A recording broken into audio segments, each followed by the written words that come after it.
Hi, this is Sheila Truelove, and today we're going to discuss things that will help you in relationships. I'm going to share a few pointers with you about the things that life has taught me, and maybe you can use them going forward. The first thing that life has taught me when it comes to relationships is to be courteous and respectful, even if you don't agree with the person. When someone disagrees with you, you can simply say, well, I don't feel that way, but I respect your right to feel the way you want to feel. Secondly, listen with an open mind. Don't just shut people out because they don't agree with you.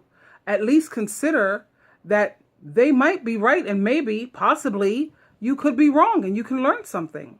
For some people, this is painful, but this is very helpful. Third, be willing to pray about what they say. God, He's going to gladly give you the wisdom on whatever matter you may be discussing with the person and you can't see eye to eye on. Fourth, don't be easily offended. Don't be a person who's so insecure that if you don't get 50 compliments a day, you start to fall apart. Not a good look. The fifth thing is look for what you can agree on rather than argue about what you don't agree on.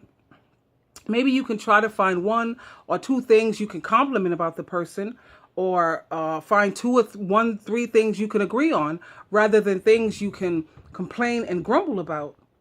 If nobody is complimenting you, then you set the example and you start it. Look for things that are good about people. Sometimes that's hard, I know.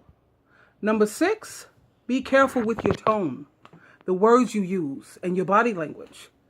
I've had an issue with the voice tone thing, really, myself. I was raised around brothers who were very unpleasant people. Everything they said, it sounded rough, it sounded crude, it was mean and harsh.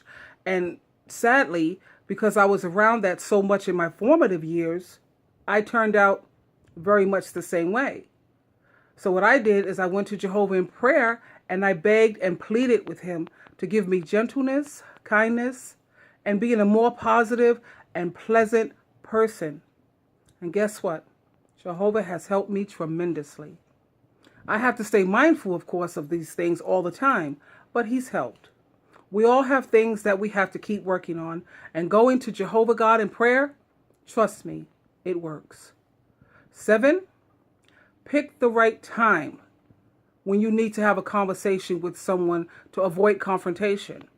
When a person is really tired or sick, or already they had a rotten day at the office, that's not the time for a serious conversation about what's troubling you.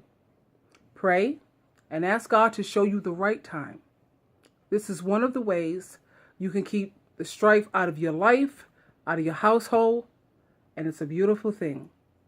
And lastly, if you want to get along with people, you've got to get over being selfish. It's not all about me. It's not all about you. It's all about us together, trying to treat people the way we want them to treat us. Remember, Jehovah God loves us all equally. You'd be surprised. The power of agreement is a wonderful, wonderful thing. So this is Sheila Truelove. As you always have a choice. The choice is always yours.